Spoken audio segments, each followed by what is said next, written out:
Welcome to abombtozzzax. With me, Colin Holt. And my friends, Dan Snelgrove and Jamie Firth. Here they come!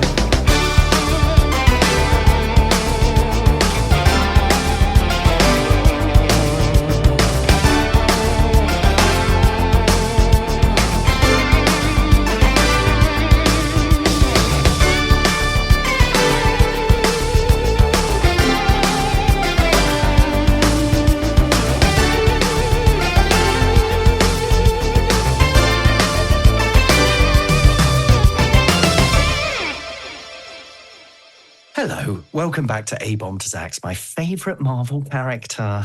Sorry. Where we go through every Marvel character there has ever been, according to the Marvel Comics Unlimited app, and we talk about them, discuss whether we like them, whether they're good, whether they're interesting, whether they're not interesting.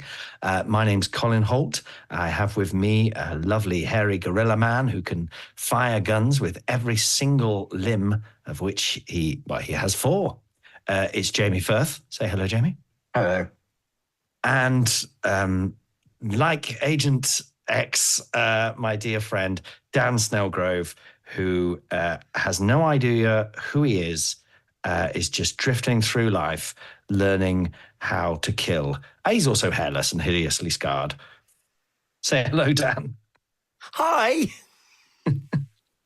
And I am Colin Holt. Much like Agent Zero, I'm often called upon to murder my best friends, but I can never quite do it. So there we go. Today we are talking about 3 characters. The little rule is if the characters are in less than 100 comics, then we do 3 of them in one episode because there's just not enough to talk about. And we just talk about one comic for each of them. So we're going to bash through these 3 characters. One of them is actually a group. I think we're going to have to talk about groups separately. I haven't really thought this through enough. But first of all, let's meet Agent X. Agent X was created by Gail Simone or Simone. What would you say, boys? Simone or Simone? Simone. Simone. Lovely writer. Generally a lovely writer. She does a lot of Catwoman, Birds of Prey and stuff like that. I like Gail. I don't like this comic though. But created by Gail Simone and Alvin Lee. The first appearance is Agent X #1 from 2002. Agent X's real name, I don't understand what's going on, but it's Nilo. But they take the name Alex Hayden. We'll talk about that in a minute. Some stats: male, 6'2", 215 pounds. Formerly 555. That isn't mentioned here, but on the little comic nerdy stats thing I looked up, he was formerly 555 pounds and formerly obese.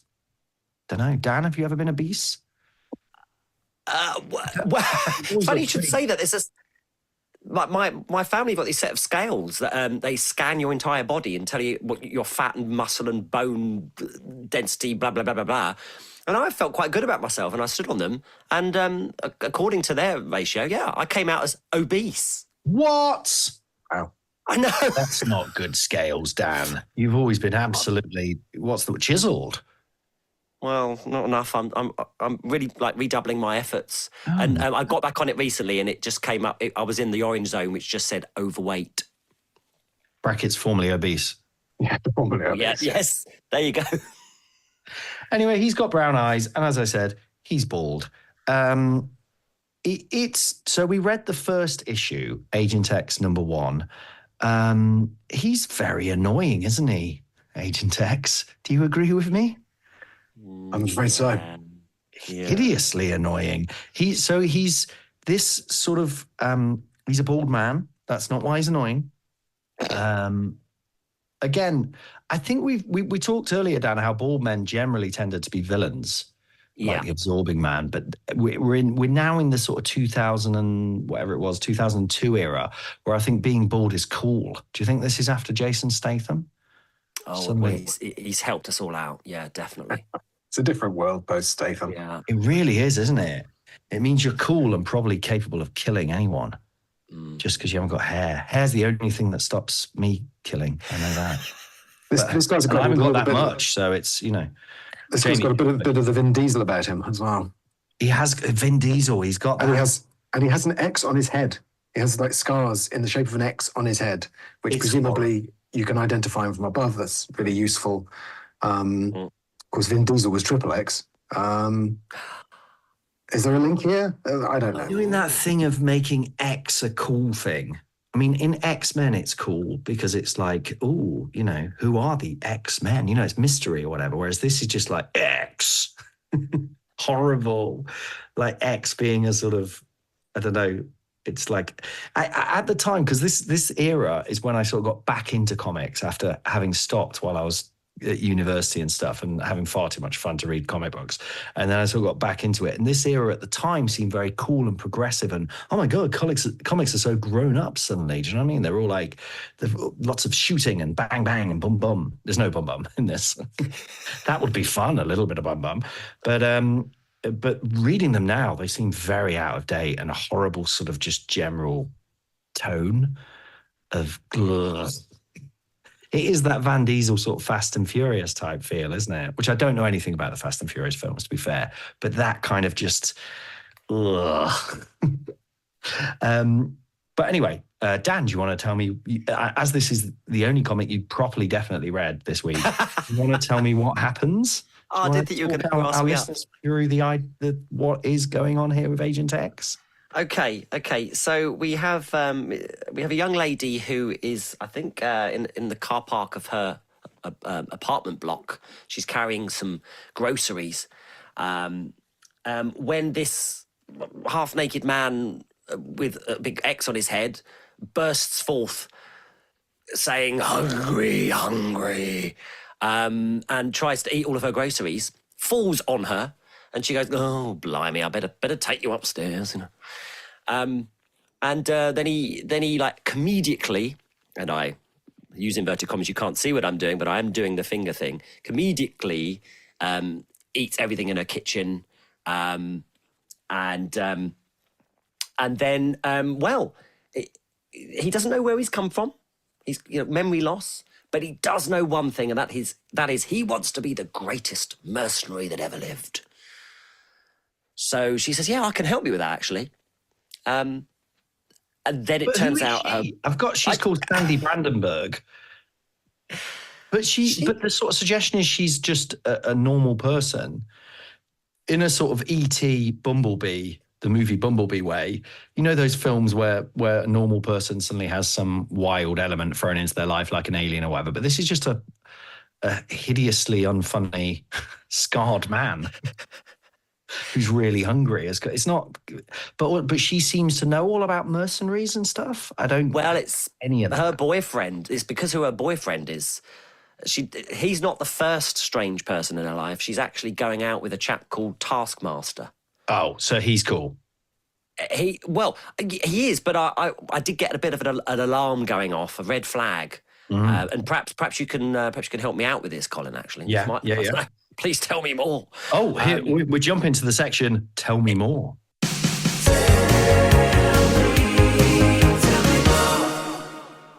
Taskmaster is tasked with the task of training this man, and basically takes him to, I think, a lockup somewhere, and day after day just beats the hell out of him.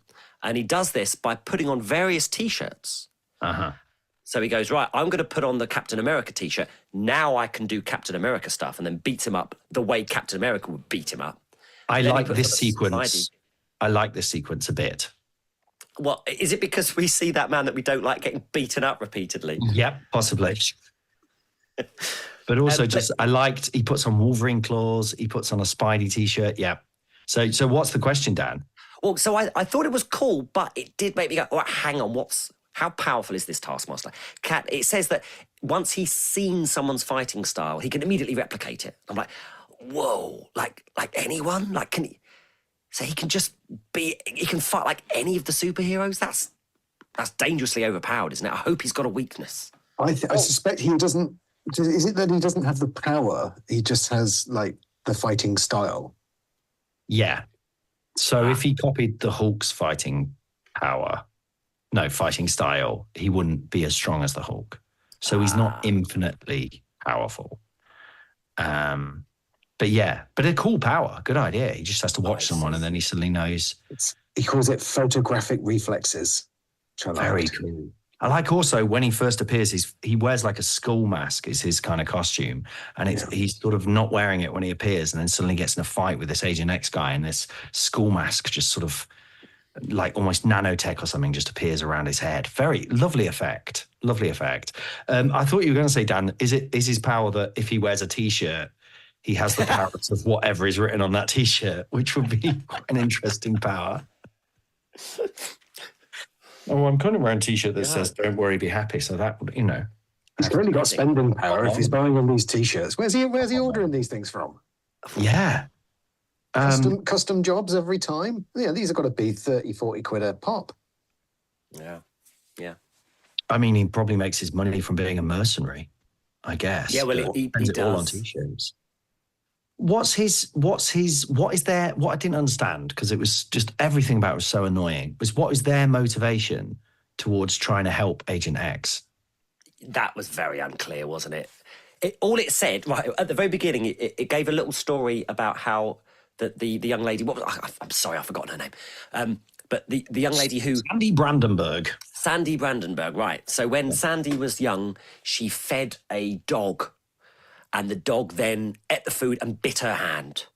And then the next day, she fed the same dog. And the mum said, her mum said, "What are you doing?" And she said, "It's okay, he knows me now." So it gave her the backstory of someone that will continue to help someone regardless, And that's all the reason we have for her helping this bald. Yeah, that bit was quite nice.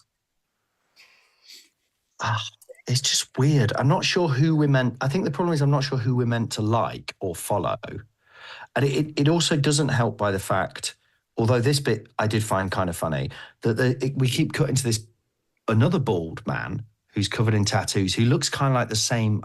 I've thought it was the same man at first, who is a sort of head of a crime family, or he's become the head of this crime family. And he wears some very bizarre bondage gear. He wears like a sort of fishnet top. Dan, I did think you look quite nice in this, actually. Oh, thank you. He's got like a fishnet top and a you are. He's huge. A fishnet top with this sort of metal dog collar with a chain. Does the chain go down to his crotch? And that's... Yeah. I can't imagine that going down well in a sort of meeting of mafia dons. Well, he's being advised by... There's the assassin she's got a katana blade ready, and she's advising him, basically saying, "Look, your underbosses, they're going to tell me to kill you at some point, I think, because you're doing a rubbish job, mate. Come on, fix up, look sharp." And then he goes, "All right, then." Then the next scene is him walking in, wearing this bondage gear, telling his bosses off, essentially. So, yeah. And that drawing looks really weird. The bondage gear makes it look like his head's on backwards. Did you notice that? I looked at that I could not work out that. Sometimes the drawing just goes wrong. Generally, the artwork we've been talking about recently has been pretty good, but sometimes the drawing is just like, what's happened? His head looks like it's swiveled sort of 180. Has he put his bondage gear on backwards? I mean, that would be embarrassing, wouldn't it? That's embarrassing. Nothing would be in the right spot. Who is this guy? But I did like, so the first time, the Ninja Woman's sort of like encouraging him to be harder, isn't she? Mm-hmm. And the first time you see him with the guys, with the other heads of crime families, and they're sort of like, they sort of tell him to shove off, basically.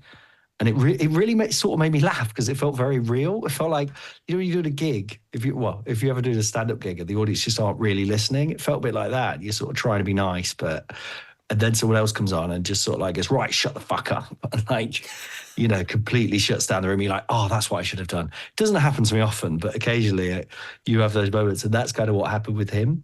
And do they wear bondage gear as well, Colin, in those gigs?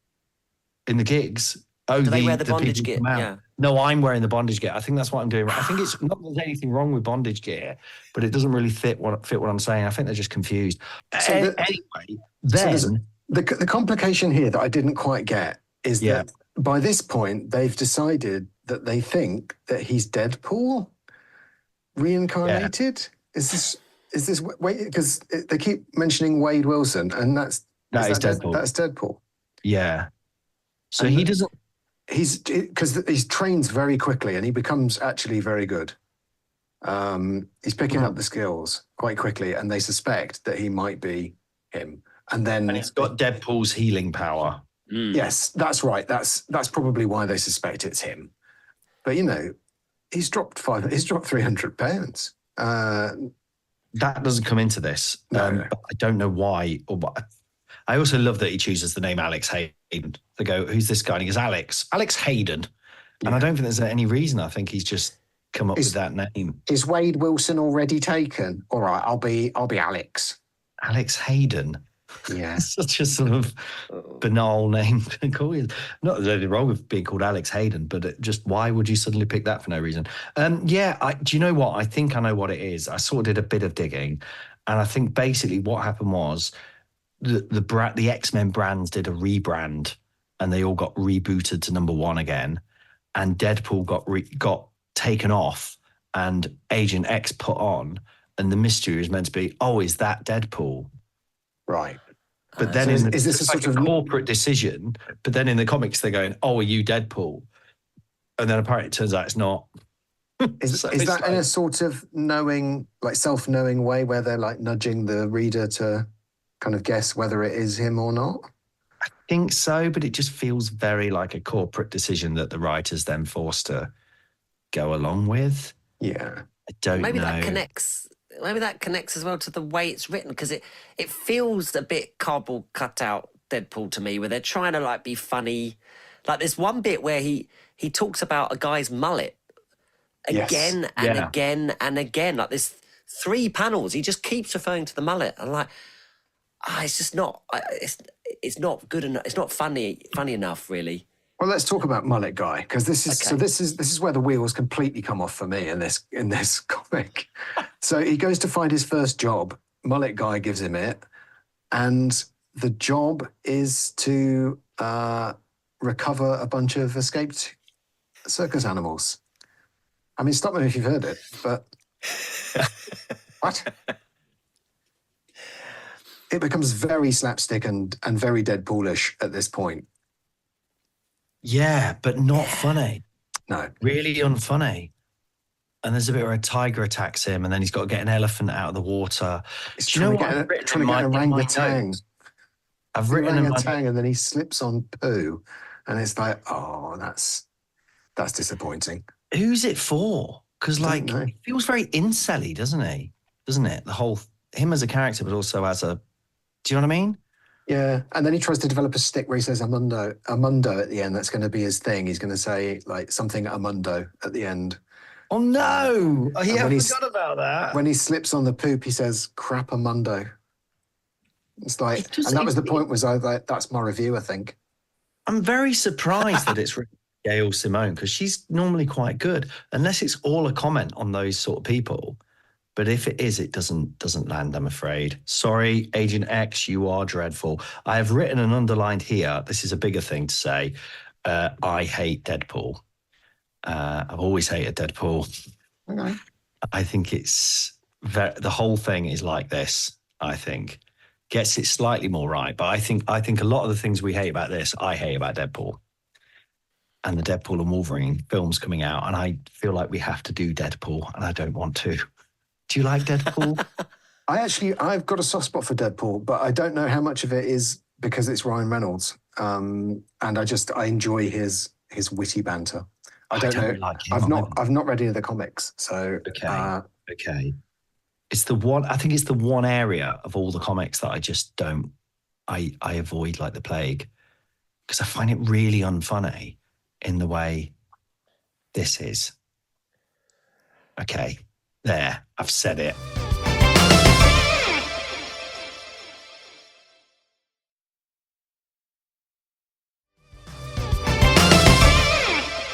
Right, moving on to Agent Zero. Now, this is much better, but basically very much almost the same thing in some ways. I think. You read it, Jamie? You didn't read it, Dan. That's fine. All right. Oh, God. No, that's fine. So me and Jamie will talk about it very quickly. So Agent Zero. So it's kind of a mystery as to who it is, but I know who it is. It's another character called Maverick, who I don't think you'll have heard before. It's not the guy from Top Gun, obviously. He's male. He's 6'3", apparently. So he's 1 inch taller than Agent X. He's 230 pounds, and I think he's been that his entire life. Blue eyes, brown hair. We probably don't need this information going forwards, do we? Anyway, we read a very long title, which is Weapon X, The Draft, Agent Zero, Issue 1 by Frank Thierry and Killian Plunkett. Lovely artwork, quite nice words. Jamie, tell us a bit about this, would you? What's going on with this Agent Zero character?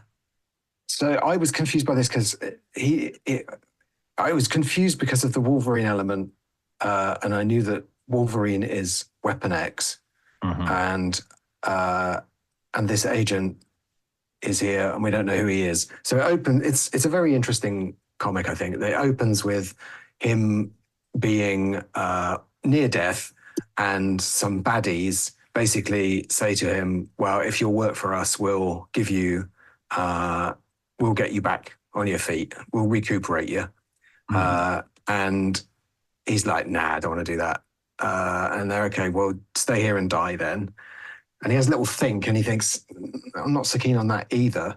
So he invites them back and says, yeah, all right, I'll do it. And I like that whole sequence because it was all from his point of view lying in bed. Yeah, it's all first person.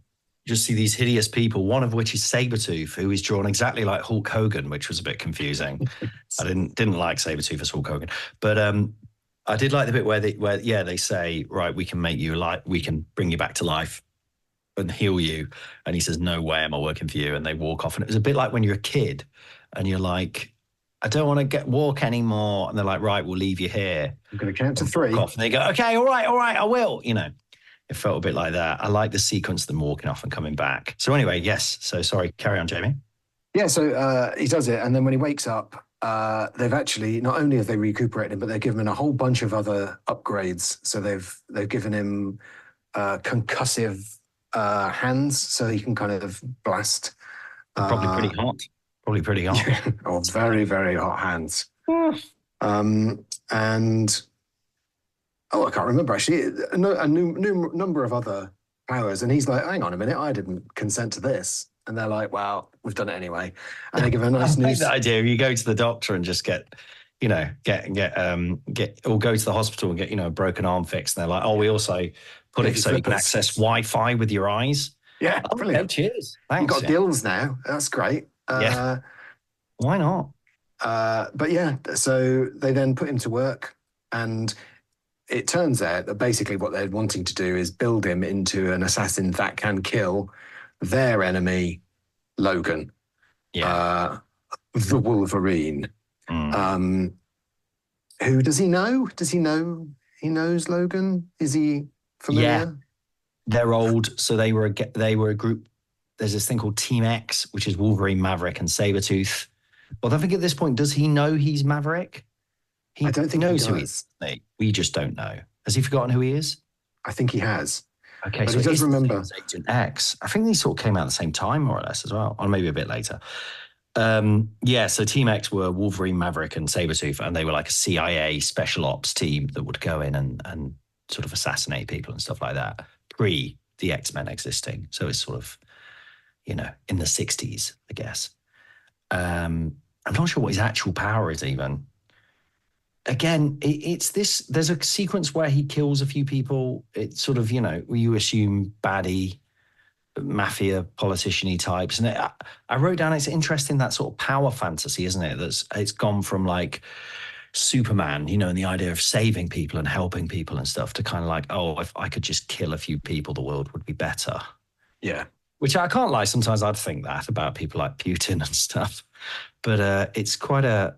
it's not a pleasant power fantasy, is it?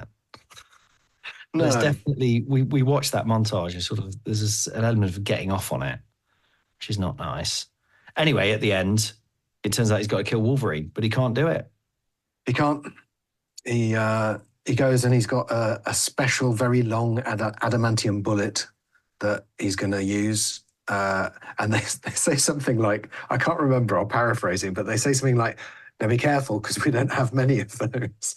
Like those are quite hard to get hold of. So make sure you don't miss. Don't waste any. Bloody ages to make that as well. You're only having one, all right? And once that's gone, that's your lot. It's This a is the great same thing big, about leaving the kid in the park. yeah, You only great get big one. adamantium bullet to shoot him right up the arse. Yeah.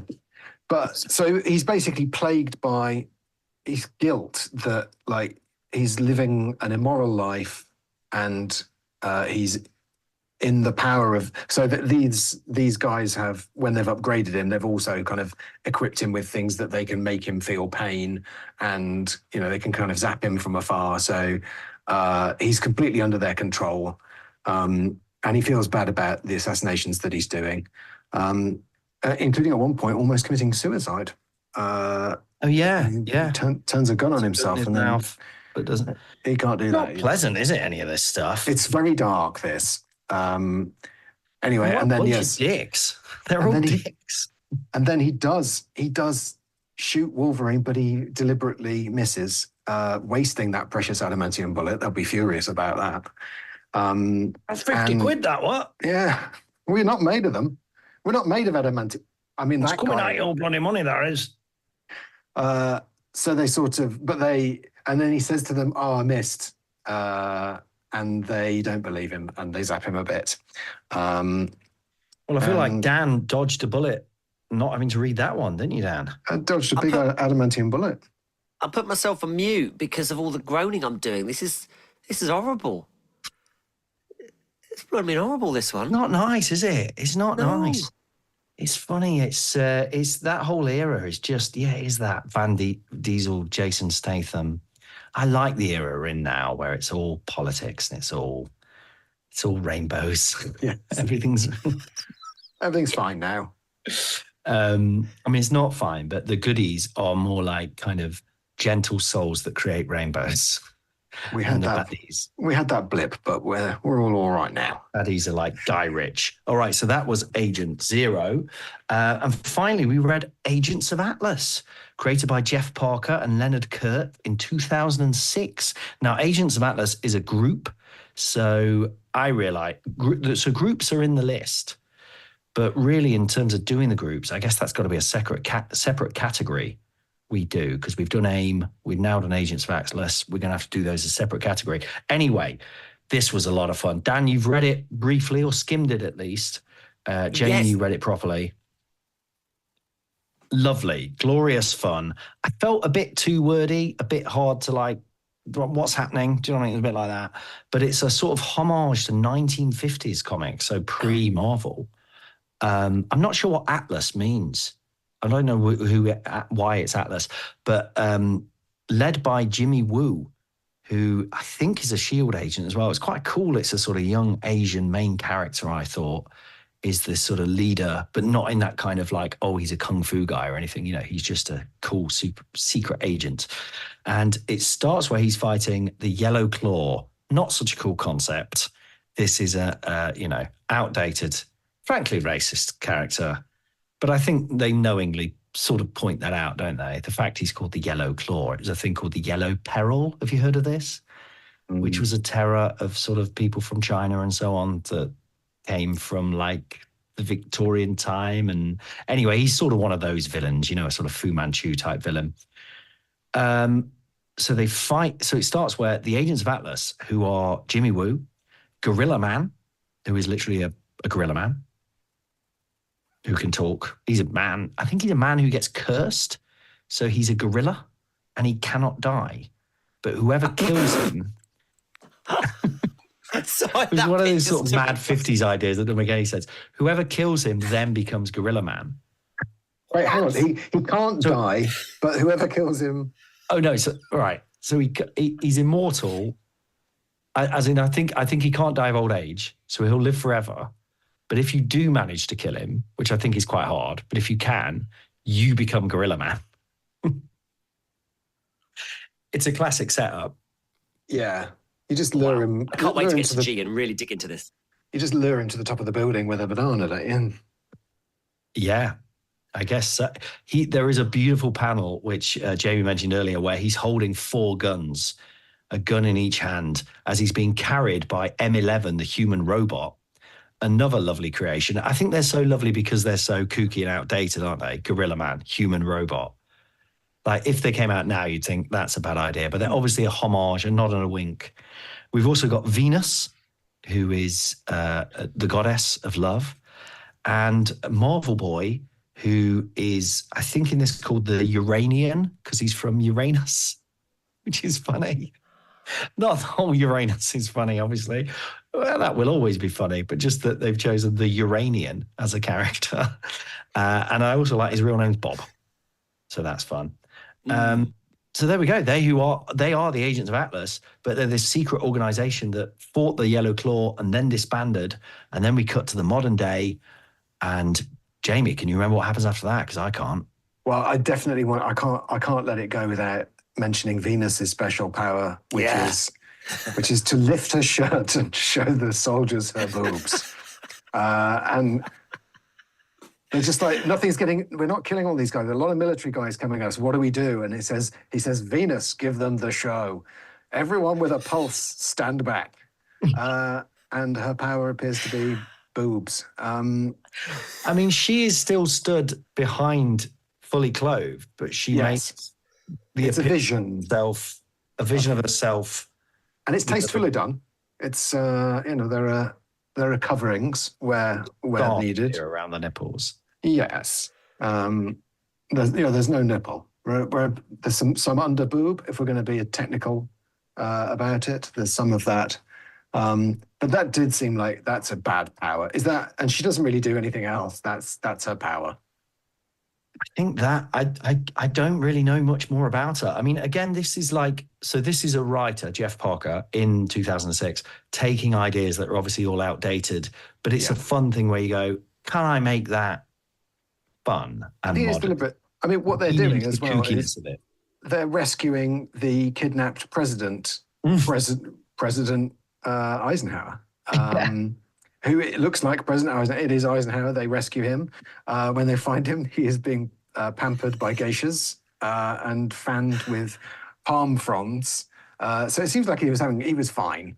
And he doesn't really want to go. It's a bit like that bit in Monty Python and the Holy Grail, where Michael Palin ends up in this haunted castle, but it's all full of beautiful women who are all kind of pleasuring him. Then they go and rescue him. And they say, you're in peril. And he goes, can I have a little bit of peril? Just a small amount of peril. He doesn't want to be rescued. And then they take the girls with them as well in the spaceship when they fly off. Yeah, that was a lot of fun. It's bizarre. But then, later, yes, so then it's like 30 years later, and Johnny Woo has been found. It all got complicated for me at this point. I think I was possibly just thinking about the boobs, and you were dazzled, possibly like any man with a pulse. But Mr. Gorilla, who is my favourite, or Gorilla Man, if you prefer, real name Kenneth Hale. I was going to say Agent Hale. Weird thing to know, isn't it? Kenneth Hale is his real name.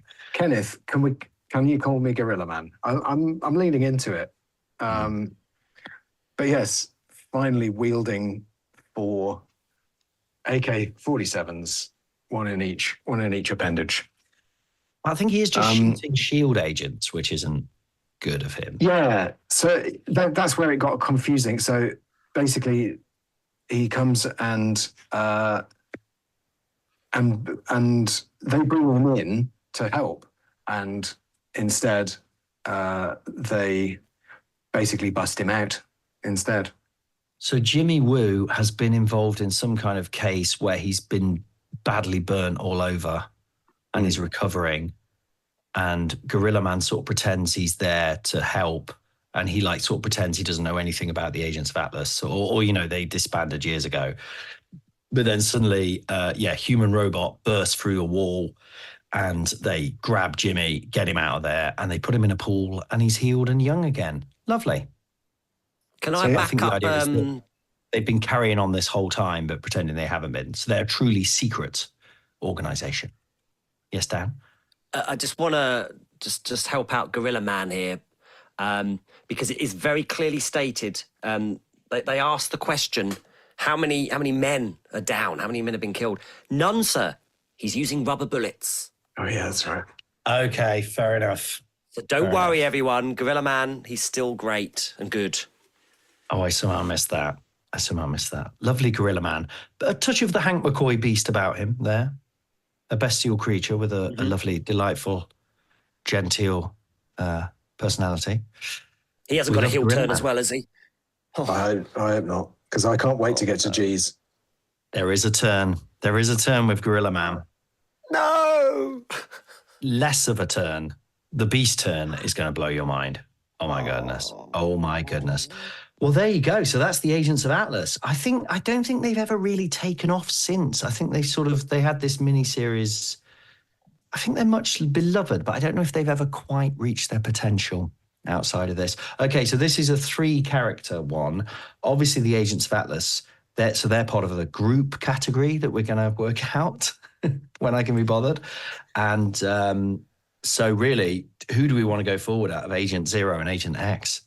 Neither. Should we just scrap them both? God. I think we're safely to trouble the scorecards, I don't think. No one's going forward from this episode. Bad characters. Naughty characters. Honestly, the star of this episode, I would say Taskmaster, Yeah. if not Gorilla Man. Taskmaster, definitely the star.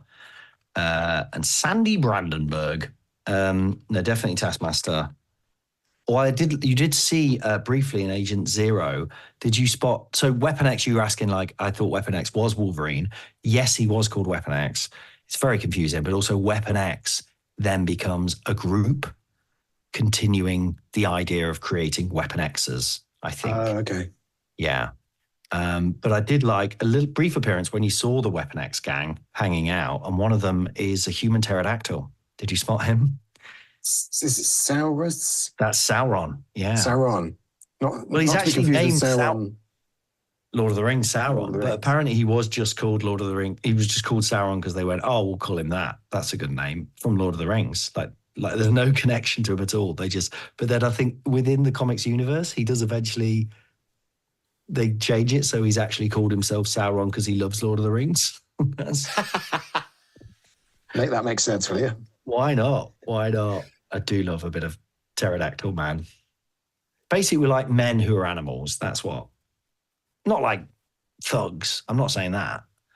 I'm saying men who are also have the physical characteristics of animals. Yes. God, I feel like we're really dredging the barrel here, aren't we? Down with Agent Zero and Agent X. Lovely. Okay, well, there we go. No one made it through, apart from the Agents of Atlas, which was good fun. But it was lovely to chat to you both. We made it through. Yeah, That's cheers, the main mate. thing. Well done, boys. Please like and subscribe, rate and review, and tell your friends to listen to our podcast, especially if they like comic books. That would really help. You can follow the show on patreon.com. You can support the show on patreon.com/abombtozzzax. Thank you for listening, and goodbye. Goodbye. Shout out to Sphinxel.